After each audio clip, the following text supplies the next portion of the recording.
Hello, how's it going? Hello, how are you? I'm doing well. Good. Thanks for joining us today. Hey, Joseph. How you doing, Amber? Pretty good. How are you? Good. Just getting off with a doctoral candidate, trying to work with them with their initial proposal. Oh, okay. How Good. many doc students do you have at any given time? Well, I'm no longer involved with that, but I would say a cohort with the three different tracks we have, I would say a cohort could have about 50 a year. Yep. Because we have a doctorate in organizational leadership, a doctorate in higher ed, and then we have a doctorate in school leadership. But now we have three tracks: teacher leader, principal leader, and superintendent leader. Nice. And Yeah. then how many, like one full, like tenure track person, how many are they responsible for, like serving as? It really varies. We will have adjuncts who will be an advisor for that person, that chair. Okay. And sometimes with our full-time instructors and chairs, they may have two or three of them as part of their inload teaching. Okay. Yeah. Yeah. And it takes about 3 years or so, especially under the new format. And then it could take, they're working on it during the 3 years, but it could take another 6 months or so or a year to finish up. It varies depending if procrastinators or hit the ground running. Yes. Yes. And we have a doctorate program as well that I'm in charge of. We have about 100 active EDD students, and we have a rule that you have to be a tenure track faculty member to be the chair. And we cap it as 10 as part of your inload. Oh, yeah. I remember those days, right, Joe? Oh, yeah. Cap at 10. That kind of changed. Well, hi, I'm Joe Crossan. Hey I'm there. chair of the Hey, doctoral Joe. program in leadership. We do ours in entirely differently than the traditional model. We Yep. ask our candidates to find someone in the field with a doctorate who's interested in them and their problem. And Yep. so I haven't advised anybody for 3 years. Nobody wants me. So, you know. But that seems to be working pretty well for us. Hook them up Nice. with a practitioner. Yeah, it's a great idea. Hi, Tyler. How's it going? Quite well, thanks. How are you? I'm Hi, doing well. Tyler. Hi, Tyler. Joe and Joe. How are you, Yeah. sir? Good, good. And Tyler, my compliments. I couldn't get in the chat fast enough.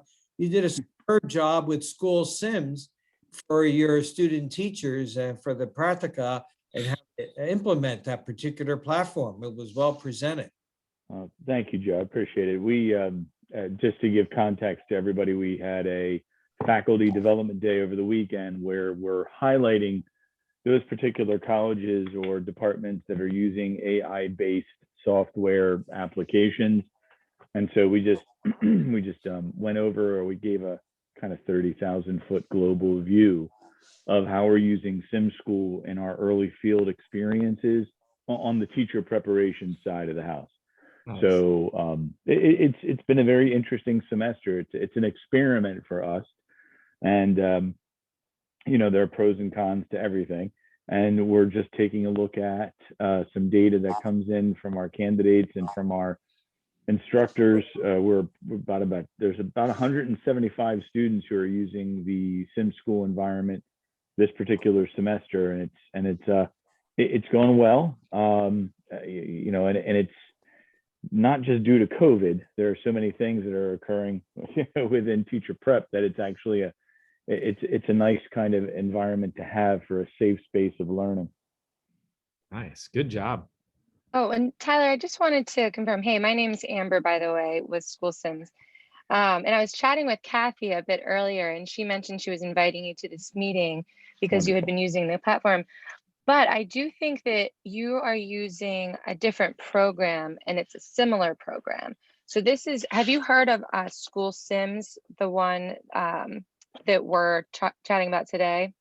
You probably, your counterpart or peer or colleague had mentioned it to us. Stacy Cruz had, Gotcha, you know, yep. while we were originally looking at SimSchool, And Yep. then, of course, Joe and Joe had also asked a question about school leadership and whatnot. Right. And so, yeah, she had mentioned that there was in the works, quote unquote, right, some variances to programming. So my role here is just to in terms of lessons learned at the university side for Dr. Crossan and Dr. Massari, kind of just a listening ear. So if there's any questions. Perfect. Good. Yeah, because you do have experience with how it's being purchased through the bookstore, and that would be great for you to share with us too, how that's working for your students. Right. So awesome. Yeah, and Amber, when Tyler first introduced us to his platform Mhm. a month ago, I looked at it, but I felt that it really was really negligent in how I could use it for the Masters in School Leadership. What you have shown us, and Right. having access for a week, has really shown a great opportunity for us to use that program for school leadership.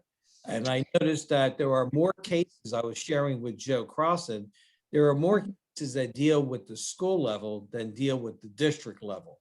I counted about 20 cases that could be used. So I have already shared with Joe and Kathy that I'm looking specifically at one course, since our courses are non-sequential and they Mhm. come in any order, though we recommend 2 courses as soon as they can. And the third one being the introduction to the principalship, where I'm looking to use the school Sims platform. Perfect. Yep.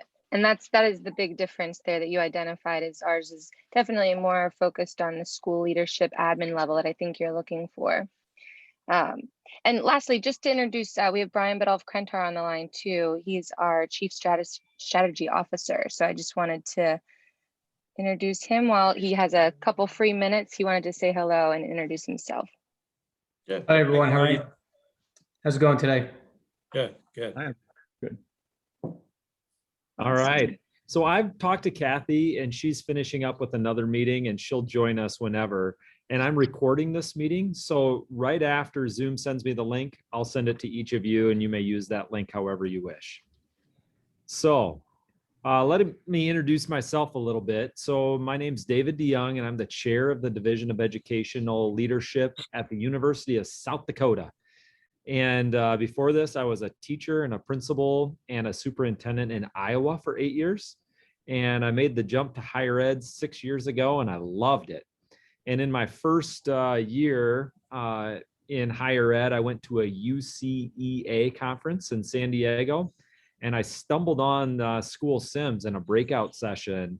And I thought right away, this is the best tool out there for current and aspiring leaders, because it gets people talking about what you need to talk about. So I started using them and there were 14 simulations in the library. And the more I used them, the more I loved them. And now since then, I've facilitated hundreds of Sims to thousands of school leaders all across the United States. So I'm just here to kind of share with you what I've learned and be a resource for you to see how you can possibly incorporate these. Now, we've talked a little bit about this, but I'd like to hear from each of you if you want to add a little bit more, like what are your goals for simulations and what questions do you have as we begin? So Joseph, would you be willing to start with that? Sure. Me or Joe Crossan? Which one? Yeah. I'm only teasing. Yeah. With me? Yes. What I'm looking to do, and I have spoken to my lead adjunct and also to my adjunct program coordinator, we're looking to use this in one particular course so that students don't get bored by seeing the same thing in other courses.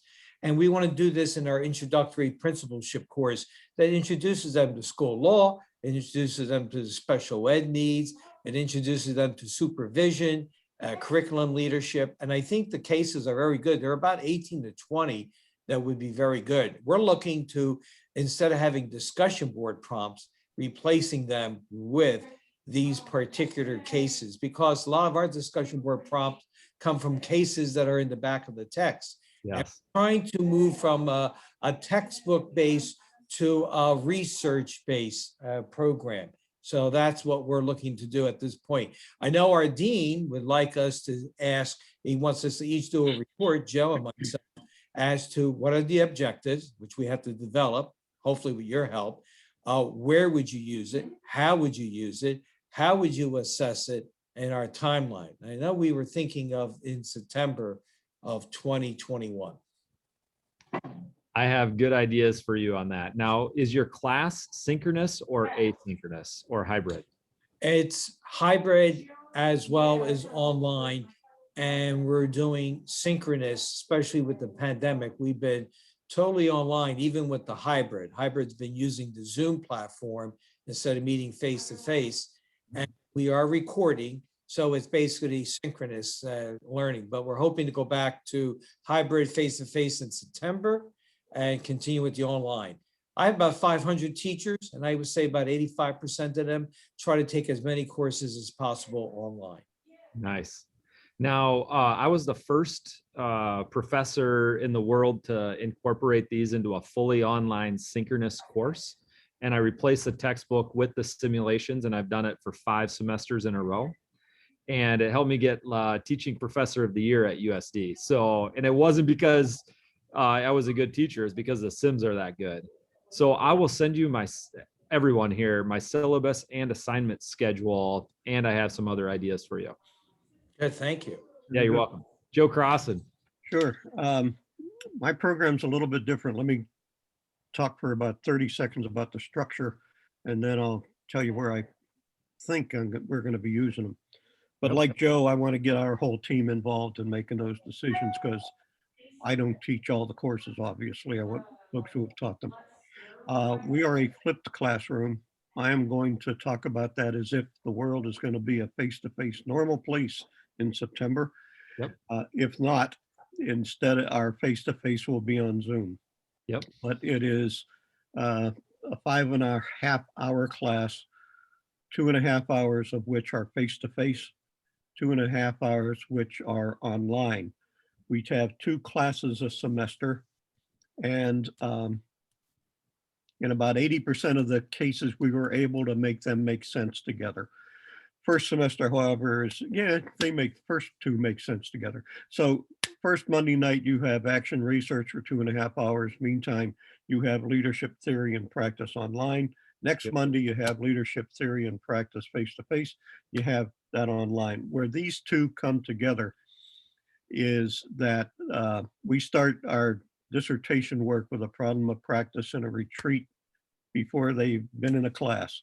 So the action research course is to sharpen that and get a draft of chapter 1 written. The theory and practice course piece of that is to get them looking at their practice, what's going on in their world in terms of leadership.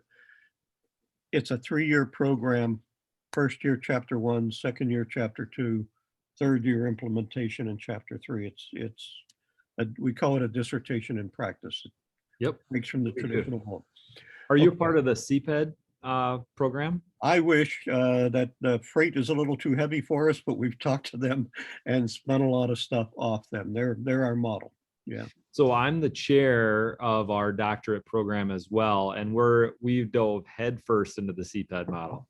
So I can talk dissertation in practice language with you and problems of practice, and we've drank the Kool-Aid, and we've actually adopted improvement science as our signature pedagogy. So yep, that's what we have. Our action research courses are improvement science. Awesome. PDSA cycles and all that, right? Yep. It's so nice to talk to a kindred radical. Yeah. Amen. Amen. Well, it is, because when we go to the field for our advisors, they initially think they're advising Thomas Aquinas, and it's a break from the mold they're used to. And most of them can make that move. Nice. The other difference about us is we have teacher leaders, people who want to be teacher leaders, teachers who want to be principals, and principals who want to be district officers. So we have 3 concentrations in the program. We keep them in the same classroom. We don't break them out. Yep. And that's where I think the Sims is important to us, because one of the reasons we did that is they have to learn how to talk to each other, and we want to model that in the program. Yes. So working on these problems, even if it's not a district problem, to bring district thinking into the conversation is very valuable thing. For instance, one of the early examples we saw of the, and it was teacher prep stuff, was a young man taking a female student athlete home when the policy said don't do that. Sure. I would love to have heard teachers and principals and superintendent wannabes talk about that together. So Yes. that's us. And Great. where do we want to use it? I want to see what Joe's going to use, so I don't trip on. We need to have an articulation meeting Yes. amongst ourselves here, because theory and practice is where I'd like a piece, but I'd also like it in labor law and negotiations and human resources. Got So it. that's us. Yep. That And sounds- Dave, I see very little conflicts between myself and with Joe's doctorate program, because I don't think that many jump from the master's to the doctorate from Wilmington University. Joe, I don't know if you have any statistics on it. About a third of them. About a third of our. About a third. Okay, so it's more than I thought. So again, I don't want my people then getting bored because they saw these case Right. studies. And that's what I have to ask you and Amber. Are these 20, 21 cases, are they expanded? Are they updated? Because it can be a little bit of a bore or a repetition if they're going from me to Joe in the doctorate program. Well, we wouldn't choose the same thing you did. When I was an English teacher, I hated to hear, we read that last year, you know? Right. So we'll try not to make that happen. I have some good ideas for you on the process of deciding where to use the Sims. I'll get to that in a little bit. Perfect. Tyler, do you want to add anything? Or do you want to stay as a listening ear? Yeah, I'm in the back seat of the Uber right here. I'm just, I'm listening to the tunes as we go along here. You just pay the tip for the Uber, all right? And then Kathy, welcome to our meeting here. So we're talking about what goals do you have and what questions do you have?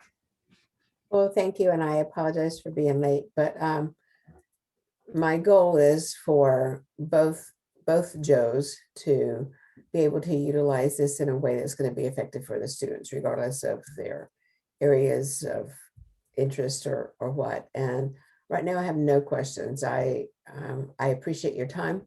I appreciate what I feel is a real openness that that you have toward enabling the chairs to get this going. I appreciate that. Awesome.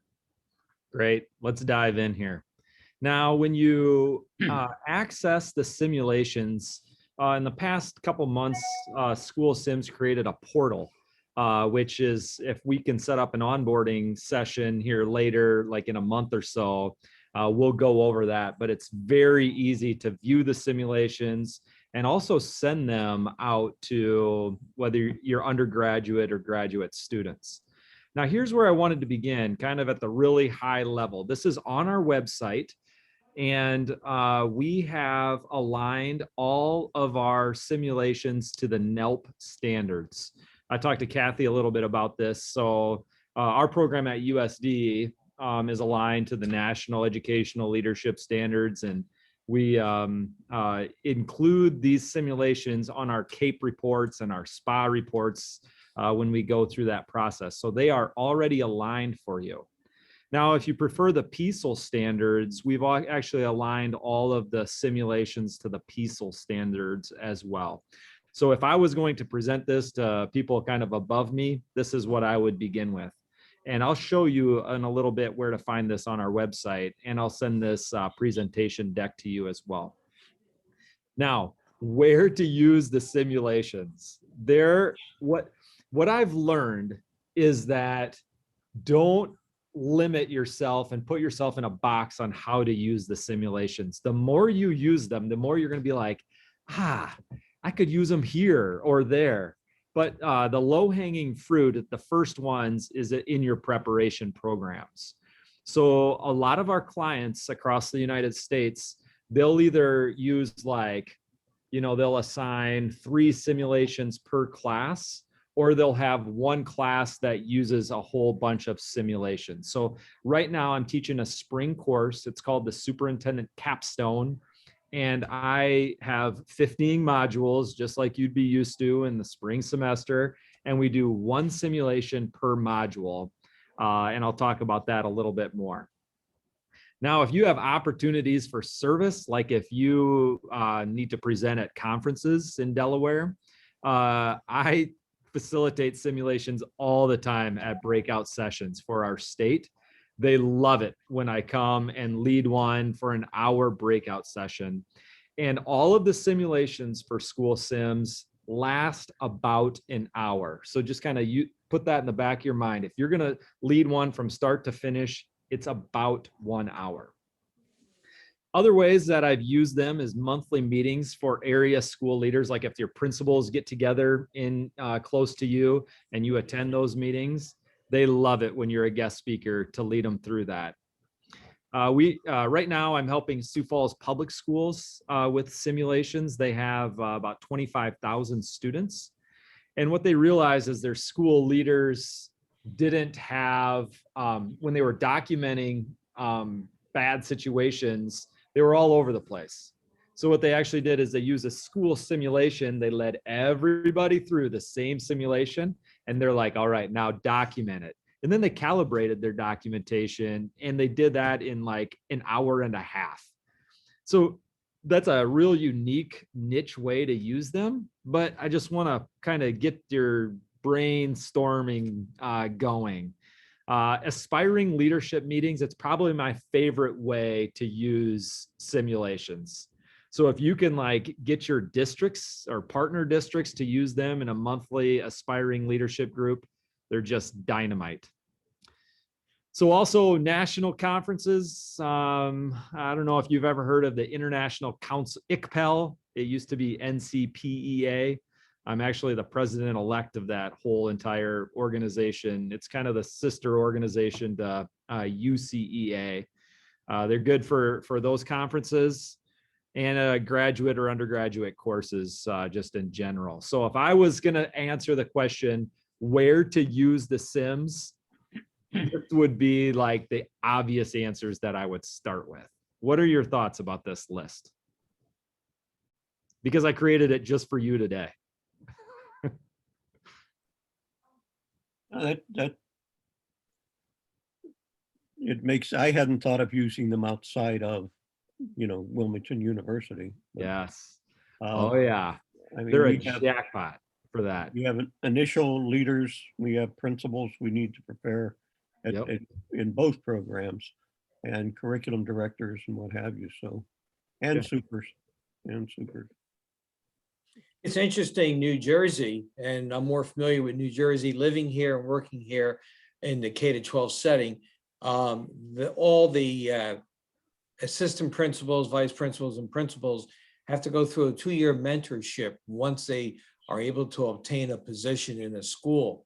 And it's done by the state of New Jersey. So they have outside field advisors working with them for 2 years.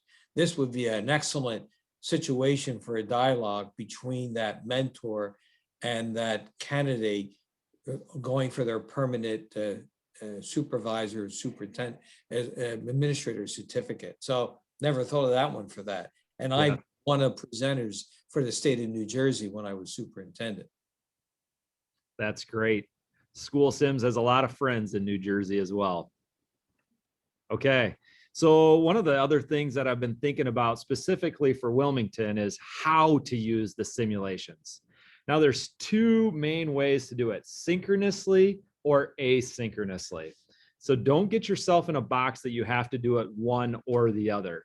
Now, and I also like underneath that, I've really kind of tried to think of like using it for aspiring leaders, for novice leaders, like in the first few years, and experienced leaders. And I'll show you what I mean here.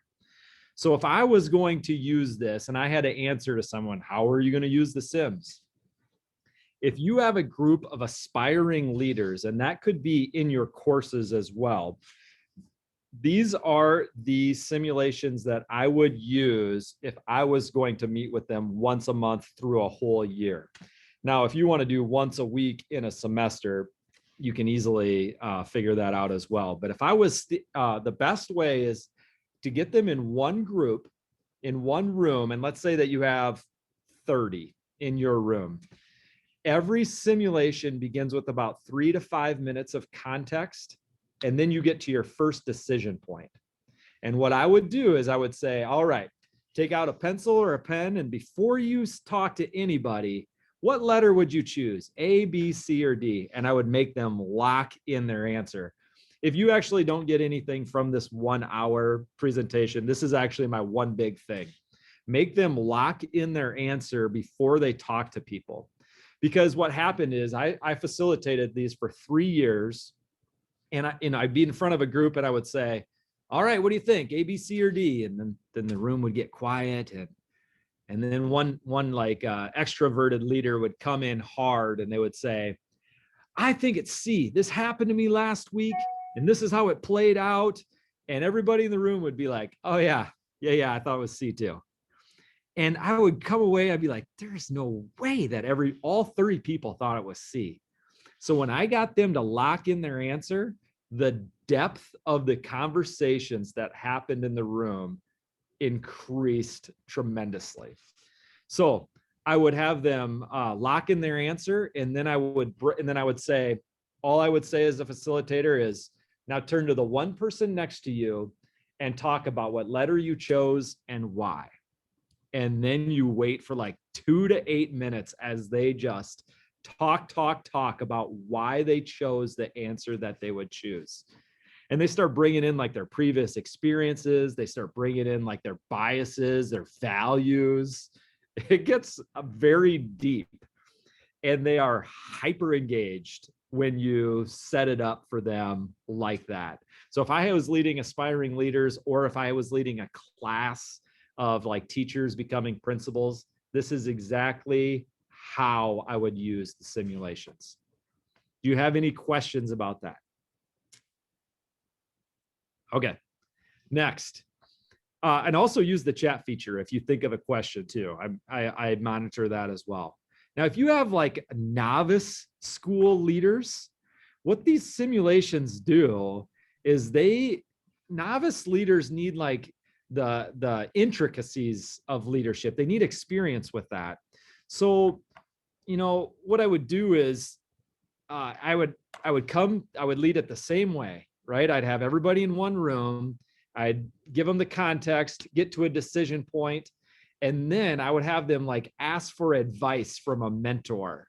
Or because when you start teaching them that they're not alone in school leadership, you're not on an island. There's lots of people that have experienced this before, especially like what Joseph was talking about, when you can get them in like mentors and novice principals and get them talking, there's a lot of power in that.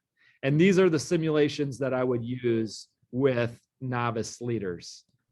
Now, if I had experienced leaders, what I would do is, our superintendents and leadership directors in bigger districts, they are struggling with providing professional development for their leaders in their school. So if we can get those experienced leaders to use these school sims within their district, we are just giving them incredible capacity to build either aspiring leadership groups or build the capacity in their own admin teams. And these are the sims that I would use for that. These are the sims that have more complex, deeper thinking that go along with it. So if you need to present this to people, you can use any of these slides. I created all of these from scratch just for Wilmington today. Now, teachers just have natural curiosity for what happens when the principal's door is closed. So I've led these school sims with just teachers, and I've done them dozens and dozens of times, and they love them, but they're extra exhausted compared to like my leaders that go through simulations, because they're like, I had no idea how complex this is for school leadership. So,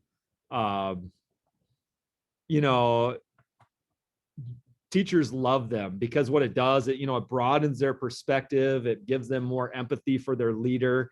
It helps them know how to approach, you know, difficult conversations with their leader and see it from their perspective. Just a lot of good things. So yeah, Kathy, I totally agree with what you wrote as well. Breaking them down by month. And I was actually really specific about like how they can scaffold on each other with that as well. Now, people ask me this all the time too, and your supervisors at Wilmington might as well. Is it better to facilitate sims synchronously or asynchronously? Now, most people would say synchronously. I believe that face-to-face communication, real time, it will always be the gold standard with people talking, because the more you can get your leaders talking at each decision point for between 2 and 8 minutes, the better experience they're going to have. Now, asynchronously, there's one major advantage to asynchronously. They take risks when they answer it. And they'll come to my discussion board and they'll write things like, I went through this simulation 4 or 5 times just to see what would happen if I would make a different choice and that I would never choose in real life. I just wanted to learn what would happen in the simulation.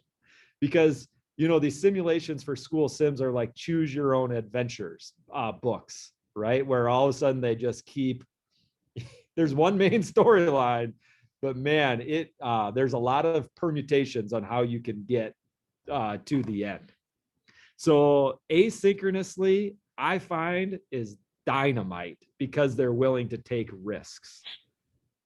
And when they're in front of their peers, like synchronously, they answer in a way they're like, I do not want to look like a fool in front of my peers. And they're hyper curious on what their peers would choose at each decision point.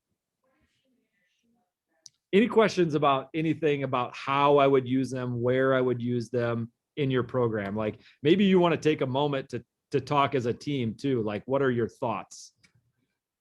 Well, Dave, I can mention that right now, as I mentioned earlier in this presentation, about 85% of my people, I have well over 450 teachers from the surrounding states in the program, the managers.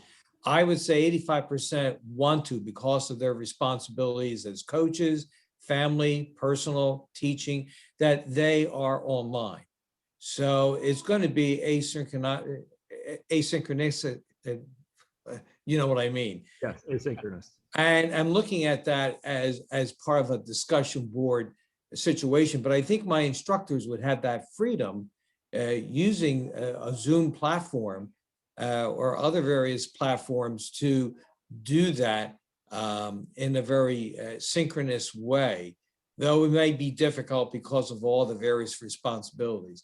We do have hybrid courses. I have 6 other sites, smaller groups, where this would be very, very advantageous when they do meet weeks 1, 3, 5, and 7 to do this, because I like to see this as a 1 hour live presentation. It leads to a lot of discussion, where this is going to be very good for Joe Crossan with his 2 courses per semester by approach. So just my thoughts there.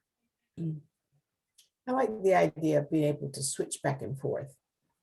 And maybe pick which weeks you do that, depending on the topic of the simulation. But I like both ideas, and I think that either or both could work easily. Yeah. I really don't like to tell teachers how to use the tools we've given them. If they choose to do it, as in lieu of discussion boards, fine.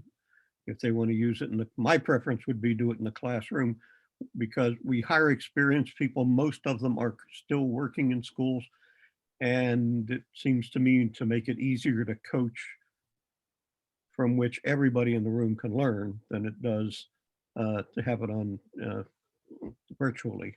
Can Yeah. I ask you a question about something that, speaking of this, we had, this is kind of what if, and why I'd want them in the same room with me if I were teaching the course. We saw a simulation a while ago when we first started looking at this of busy principal comes in, closes the door, wants to get ready for the assistant superintendent's visit at 8:30. And kid comes to the door and says, you know what, my English teacher's a racist. She's teaching The Great Gatsby. That's obviously a racist novel. What are you going to do about it? I'll get back to you, kid, and closes the door. And in this, it said closes the door. That Joe and I both said they're all the wrong choice. The right choice is leave the door open, bring the kid in and sit down and talk. That's never up. So if I got him in the room, I can add what I can coach him to what I think is the right choice. How do you think that kid felt when the door closed and still had the problem, Yes. And the teacher, I'm going to tell the teacher to come down and see me. Well, that teachers feel like the sword's hanging over their head all day when a principal says that to them. So I guess I'm saying, is that typical? As an experienced administrator, you see things and you say to yourself, no, neither of those is what I would have done. So let me show you I will send you this. When I go to, now you've all seen a simulation, right? From school sims. You know what I'm talking about at a decision point, right? Right. Okay. Now what I do, and I launch this poll, you can see this right now. So if I'm using this via Zoom, we get to a decision point and I launch the same poll. Which option seems best to you? Now, Joe, if you go all the way to the bottom, you can see I added none of these options seem good to me because of what you just said right there. And as the facilitator, I immediately open the door up and say, okay, who voted that way? And why don't you like any of these answers? And what I found is the more experienced the group, like especially if you have a group of superintendents, they'll scowl and they'll say, none of those answers are good. And, because they understand that leadership is very gray. If it was black and white, it wouldn't get to the superintendent's desk, right? So, and you provide opportunities for them to share why. I mean, that's like gold as a facilitator. So that's a good, I'm glad you brought that up because that's my poll question. Well, I'm glad to see that option at the end of it. That's good. Now within the simulation, they don't have none of these options seems good to me because they're not designed that way, but you can still talk about that which is the real value anyway. Good. Anything else that anybody wants to share? Okay, let me dive into asynchronous.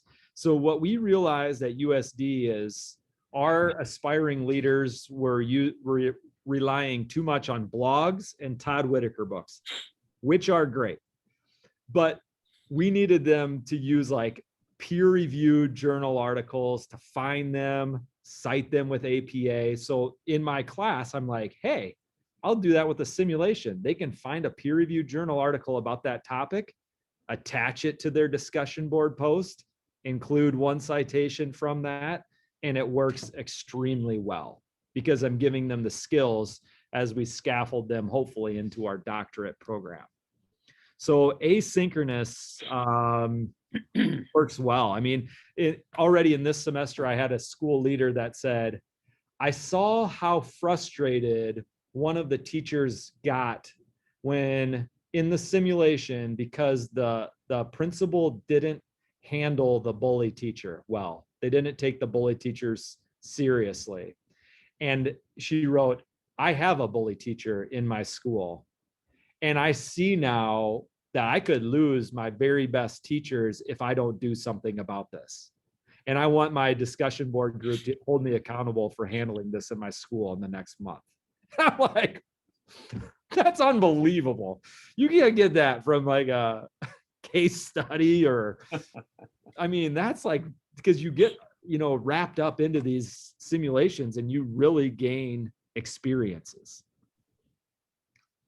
Now, if you'd like to set up an onboarding meeting with me, like you're like, okay, this is what we want to roll. I'm going to go over these key points with you.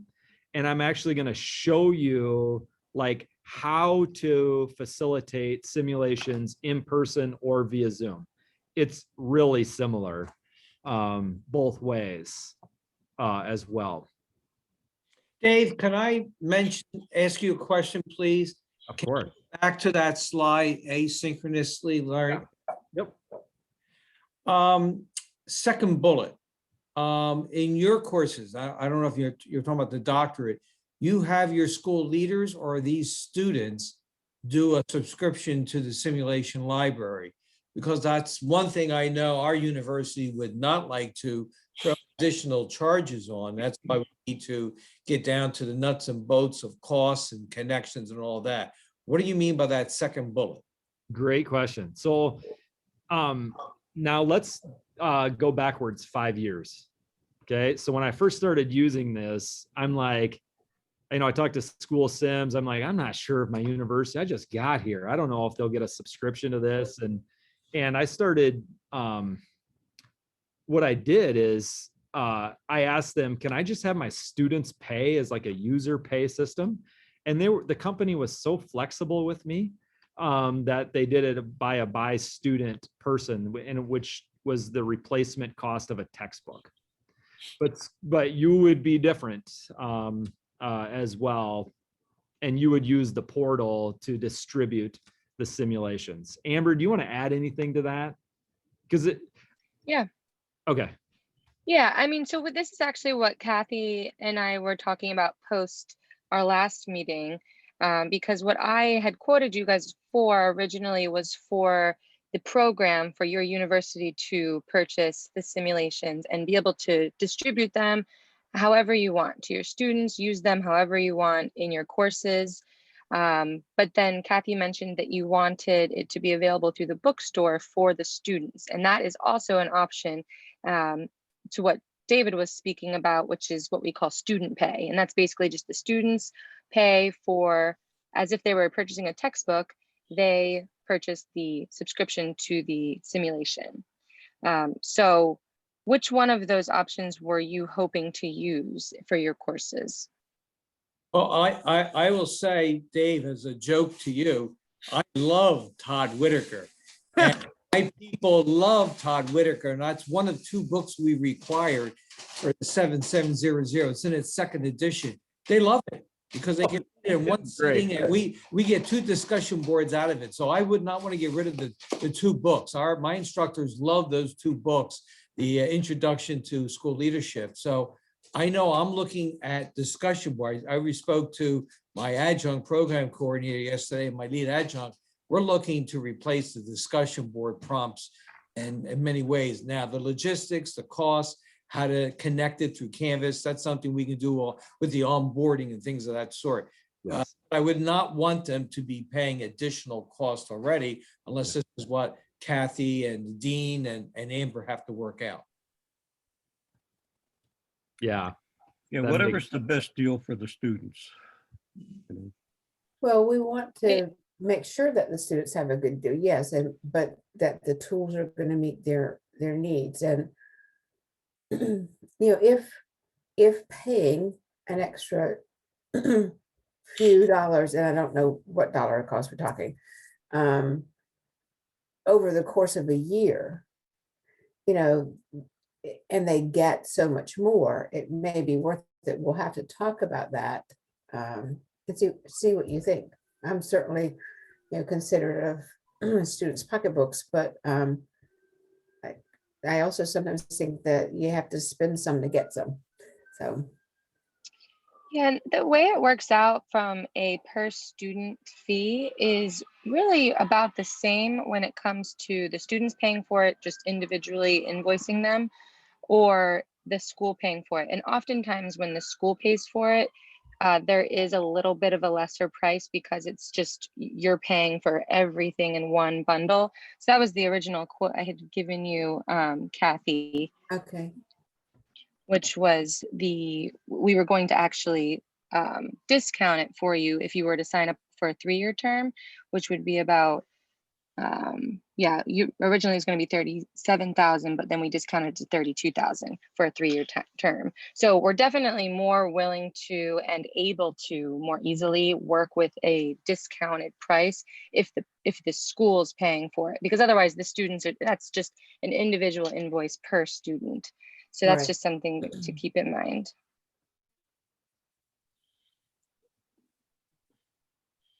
Let It'd be me great to quick- have access to the whole thing.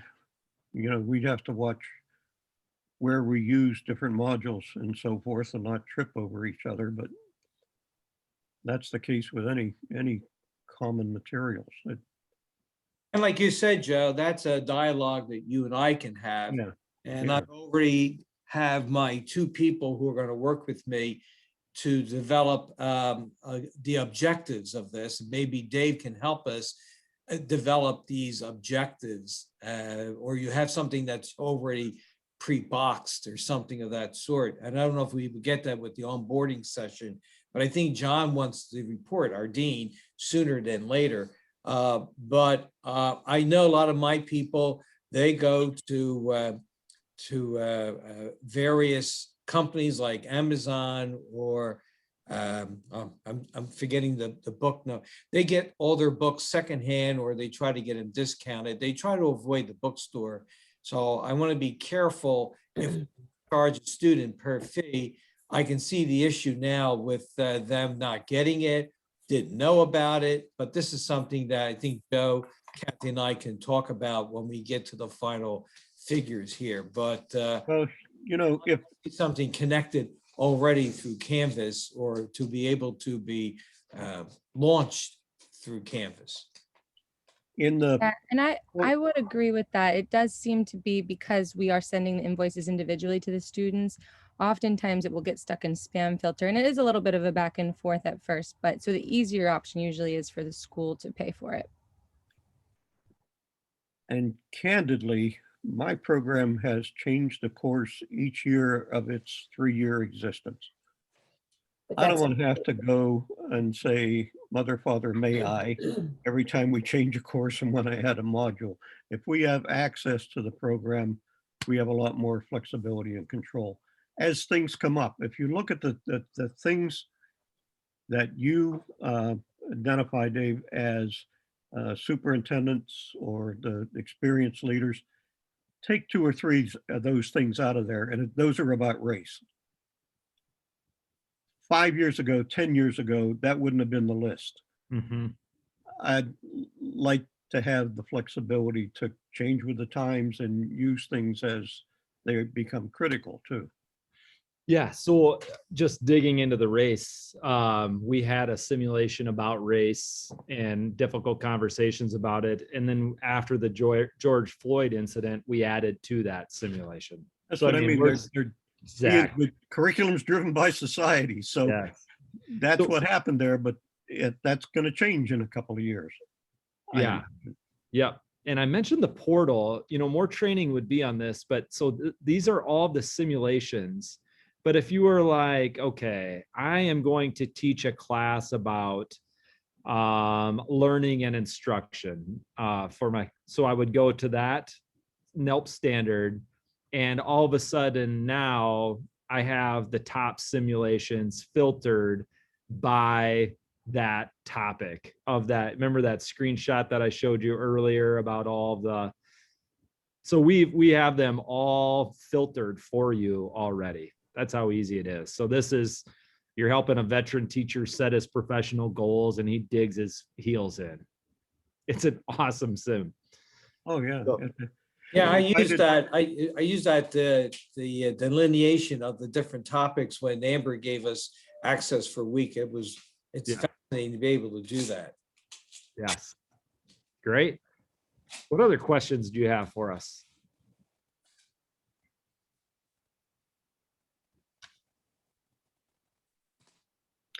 If our Department of Education weren't who they are, I would grab these and have a seminar course so fast it'd make your sense, man.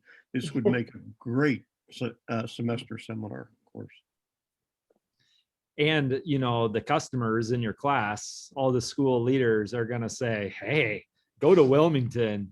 They're using simulations in their class. You know, I've noticed that in our state, the positive talk that comes from our students when they ask their peers where to get their master's, specialist, and doctorate degree, we're first on the list because we're on the cutting edge of this. Yeah, it's word of mouth. That's what does it for us too. Absolutely. Dave, what would the onboarding gathering do for us? What is the specific intent, goal, and objectives of onboarding? Yeah, so I've been able to help with that process. It's about 10 minutes of learning about the portal. It's about 15 minutes about learning about the best practices as a facilitator, synchronously or asynchronously. And the rest of our time is spent going through about half of one simulation. I lead you through it and I kind of show the flexibility within it. And then we wrap up with like 5 minutes of, you know, thoughts. How can you use these? What questions do you have? How do you split them up into different courses? And I give you my cell phone number and we figure it out. That's bad. I'll call at night. No, I'm only, I love conversations about simulation. I tend to do work late at night. Dave, is this onboarding something that we do before we make a final decision with costs, or is this something that comes afterwards? Because Amber had mentioned that there could be training or professional development, because I have certain instructors that I would like to gear to the course I like to implement this, which is an introduction that would cover all these topics. So is onboarding something that is kind of a follow-up to this Zoom meeting? I'll let Amber. Okay, do that. Amber, you're on the cutting board here. Go ahead. Hey, yep. So onboarding is the next step after you sign up with us. So basically, Okay. yep. So you sign up with us and then we schedule your onboarding with David. So because Kathy let me know you were both supposed to submit your proposal to your head for your objectives, I wanted to, this is kind of actually a special meeting with David so he could help us out, make sure you had everything you needed because you guys had so much in common with your the level that you are at the school and being on the chair. So we wanted to just make sure that you had everything you needed to prepare you to be able to move forward if that's how you choose. So our next step would be to continue to have a dialogue with our director, Kathy, and our dean. And then from there, depending on decision and implementation, we would go through you to work on the onboarding session. Now, is the onboarding considered training, or is this the next step and the training is another step down the road? Yeah, the onboarding is the training. So, and you'll see it's very simple to use. The portal is very user friendly. So really what that's doing is after you sign up, we schedule that 1 hour onboarding session. And then David will walk you through, again, just now that we've drilled down on exactly how we know you want to use the Sims. Now he's going to say, okay, here are my suggestions for you. Here's how to set up the polls in Zoom if you want to do that. So it's really just refining everything we talked about today and making sure that you have everything you need. Thank you. That Yeah. sounds good. Thank you for explaining your process. And, Oh, of and course. we would want as many people from Wilmington as you could get in that hour meeting, but we'll record it and send it to you afterwards that you can send it to any of your adjuncts or people that weren't able to make the meeting. That would be perfect, Dave. That's great. That's great. Awesome. Great. You have a pretty good understanding of this, the power of the simulations, you know, and you asked some great questions. So as Well, thanks to Amber. I mean, Amber really helped us out the first time. They gave us 1 week of free access. So we really got to see the summary sheets, the answers. So it really helped us to have a better explanation on it. That's wonderful. I'm So glad that helped. if you build your proposal, if you want to run it by me, or if you want me to, you're stuck on something, I could help you very quickly. Don't waste tons of time on that before you call me. No, I think Joe will agree. I think the important issue for our dean is very specific. I know how he operates, very specific detail of the objectives. I'm not concerned about how and why and where and accountability that we can work out. But I want to be very clear on the objectives. It might not be exactly the same as Joe's, but that's something we sooner than later. And Yeah. And the main objectives are giving them experiences specific to the standards that you're trying to cover in your courses. I mean, that's an awesome reason. I mean, they're giving real life experiences that they can take back to their schools in a safe, risk-free environment. It's dynamite. Thank you. Kathy, I would recommend, if you could possibly arrange it, that Joe and myself and you talk before we write up our exact proposal to you and to the dean, so that we can muster some of the practical and impractical implications of the program. I'm glad to do that. And Amber, if we could also talk about the different pay structures. Yes, definitely. I will follow up with you on that and break it down into an email for you. Okay, thank you. And we're Great. still thinking about 250 participants. Does that still sound right? Well, I wrote a report to Kathy. She has my figures. Now we use block scheduling. Looking at the online courses and my hybrid and looking at one academic year, I'm looking at possibly of 120 graduate students in the course of an academic year, July 1st to June 30th, that will be using this in a particular course. Okay. So depending on what Joe Crossan wants to do, we might be able to Right. do it in cohorts. And I like Dave's idea about doing it face to face. Unfortunately, I'm going to have to adapt to the needs and how our students, and this is mostly online, but there's flexibility, as Kathy mentioned. Instructors, we don't like to tie them down to just discussion boards, but they can do that through a Zoom presentation. They can do the actual discussion board, various options that they have that I would like our instructors to know that that's flexible. And that's something we can do through the onboarding. Mhm. And mine would be 80 to 120, depending on the courses we end up putting. it in. Okay. Okay, that sounds good. Well, we'll just work with the number that we've been working with, which is about 250, and we can always adjust that as needed. Okay. Great. Okay, so after I get the Zoom recording for this, I'll send it to the team here. All And- right. Okay, good, Thank you. good. Thank All you right, for your perfect. time. Thank you both. Yes. Yes, Amber, thank you. appreciation for facilitating all of this. And Dave, I already Welcome. know about you because I went online and saw that special video that you did. That's how I got to know you a little bit better and your background, which is very similar to mine. So it's good to see that. And then Amber then went further with that. So it was good. Awesome. All right, very nice to Thank meet you. you. And hopefully we stay in touch. I Thank hope. We you. will definitely. All right. Touch Kathy then. Thank you. Thank All you. right. Thank Bye. you.